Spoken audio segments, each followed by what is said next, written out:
so great. Okay, so before we start, can we stand up for our prayer? Glory be to the Father, to the Son, and to the Holy Spirit.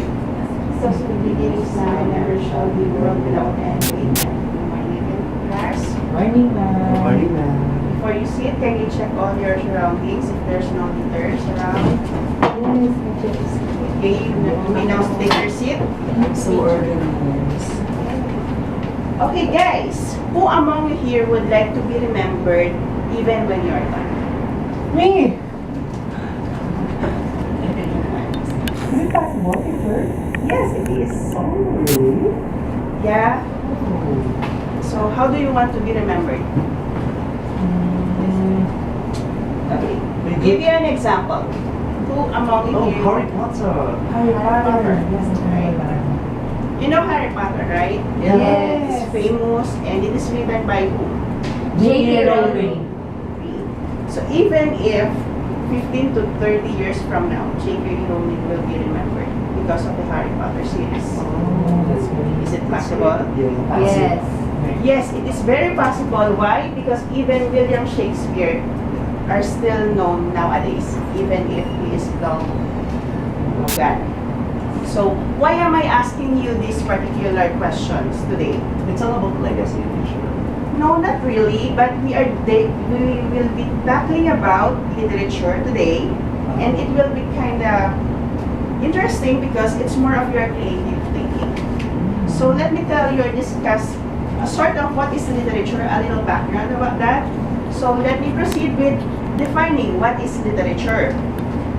Literature is a term used to describe written and sometimes spoken materials. So who among you here are familiar with spoken poetry?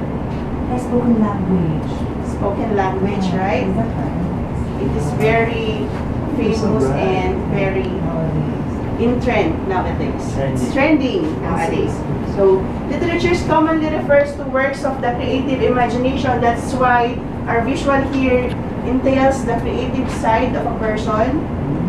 So it's more of exploring and using our imagination. So literature includes poetry, drama, fiction, and fiction, journal, and song. So who among you here knows which album? Timekeeper, Tuesdays with Mari. If you are familiar Yeah, I with had this. one book. Okay. So he's a very good writer, and this would fall under non-fiction, and this is a novel. So it actually is a part of literature. Okay, so literature, of course, those considered to have a creative or artistic merit or lasting value. That is why a while ago I asked you how you want to be remembered. So it has a lasting value. And this is from a Latin word, litera, which means written work. So in Latin, it is so-called literatura or literatura with a double T. Okay? So going to some famous people in literature, we have Ernest Hemingway, Homer, Charles Dickens, Mark Twain, William Shakespeare. You're all familiar, right? Yes. Les Miserables, Romeo and what? Romeo and Juliet. And Juliet. And the J.K. Rowling would be for the Harry Potter. Yes. Okay, so they are famous. They are all famous even if they are long gone. So we could all be famous and known by the world, having a particular creation that would be a very imaginative, very creative of sort, and would be publicized. Teacher, I have a question. Okay? So, how did you get famous? Because if you publish your work, everybody would be known. Everyone else would have an idea that you write or you have a particular creation, or you have created or composed a particular literature, regardless if it is a poetry, regardless if it's an anecdote or a novel of sort. A short or a thin book would do for as long as you have a publicized creation. So an example would be the recent publication of the works of some showbiz personality like who's that? Alex Gonzaga. I remember. Yeah. They created a book. Even Vice Ganda created a book, right? And so even if there will be long gone Soon. soon, we didn't know, their remains or their legacy would still be there as they have imparted some of their wisdoms or creative imaginations through their books. Okay. That's great. That's great. I'm gonna write a book. We will write a book, teacher. Yes. And later on, I will teach you how I'll give you ample time to create your own literary work. It would not mean you have to create a book as a whole. You could start from a 2-line or so. You could start from poetry or a fiction or an anecdote or an essay. It would be up to you. Later I'll tackle that one, okay? Some interesting. Thank you. And then we will proceed with the 2 major forms. So, for the literature, we have considered poetry and prose as the 2 major forms of literature. So, dwelling about poetry, it is a form of literary art which uses aesthetic and rhythmic qualities of language. It is in line forms and any kind of subject consisting of rhythms or verses. So, you are all familiar with the poems, right? Yes. Okay. Later on, I'll share you one of the poems that I created way back then. And then prose, form of language that possesses ordinary syntax and natural speech rather than rhythmic structure. So that would be the difference between poetry and prose. For the poetry, it's like a sing-song. It has a rhythm. Unlike prose, it's kind of direct to the point. Okay. So prose is an invention properly associated with the classical period. So it's more of the classical side. Okay, so guys, for now, do you have any question or is there any vagueness on the topics that I have discussed so far? So far, ma'am, do you have a certain question? Can we consider the telestory nowadays as like part of literature? Yes, it could be because it would fall under the drama classification. Because if you would notice, before a teleserye would be aired in the national television, a creative writer would be then layouting the script. Yes, that's right, script. And everyone else from the creative group will be brainstorming on how it will be portrayed. So everything else will follow and it will fall down for the drama classification. That's great. Anything else? Class, would you want, is there any classification that you would want to raise for our topic today? Teacher, you made mention that we will be writing our own literary works. Would it be okay if it is personal?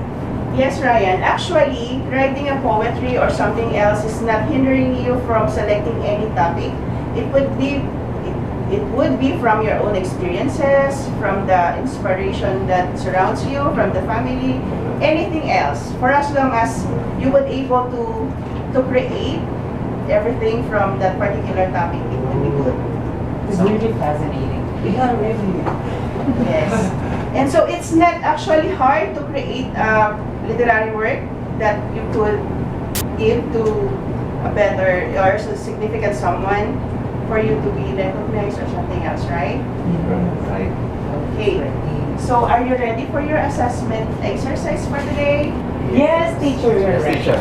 Okay, I'll be giving you at least 3 to 5 minutes to create your own literary work. It's not necessary to have a complete essay type. For as long as you have created your own lines, it would be great. And should in case you have questions, just feel free to ask, okay? Yes, teacher. Okay, so 3 to 5 minutes, go. In our notebook, teacher, the Yes. paper. Anything on your paper, bond paper, notebook, whatever.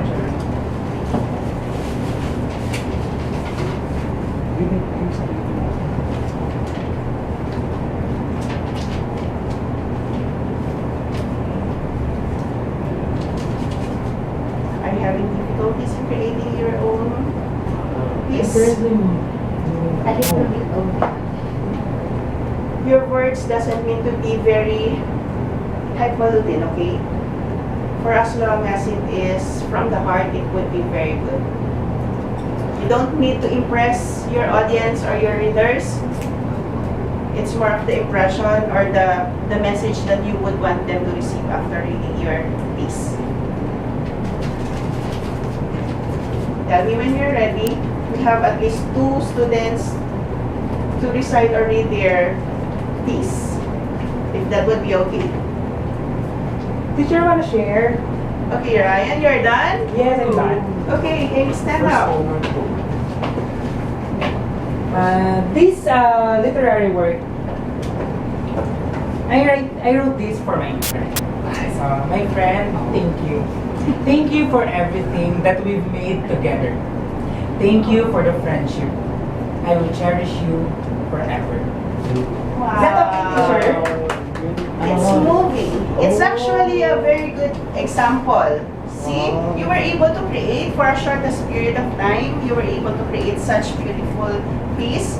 And if you will give it to a friend, of course, that particular friend of yours will be touched. Thank you, Teacher, teacher. timing. Good work.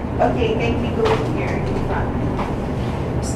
For my special friend, I wish that I could see you ever from afar, as this heart of mine is really aching now. I'm sorry, not seeing you for a moment makes me dying inside. Oh my goodness. How about this one, teacher? How are you feeling right now? Are you okay? It seems like his compositions coming from the heart, right? Thank you, teacher. Very deep. Yes. So you see, even for a 3-minute or 5-minute exercise, you were able to come up a piece that would strengthen or would reflect how you feel. So it's more of your imagination plus the creativity. You are trying to weave some wordings and all, putting it in the right places and combination, and it would end up having your own piece of poem. So it falls under poem. How was that? It was great, teacher. It was very fascinating that we were able to write our own literary work. Okay, so again, class, I would just like you to note that there's no specific topic as to creating of literary works. So it's up to you.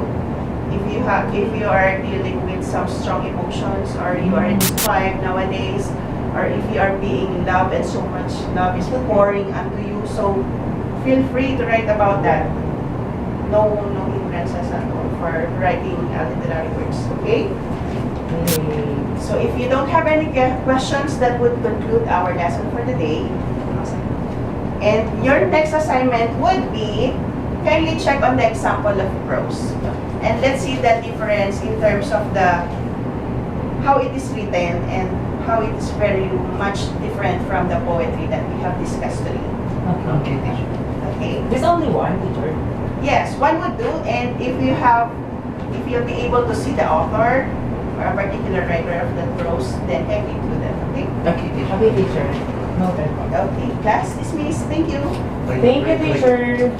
Okay, so before we go, kindly stand up and pray. Oh, Father, the Son, the Holy Spirit, Amen. Glory be to the Father, to the Son, and to the Holy Spirit. As it was in the beginning, is now, and ever shall be, world without end. Amen. Bye, class. See you next meeting. Bye, See you, teacher. teacher. Bye. Thank you, teacher. Bye.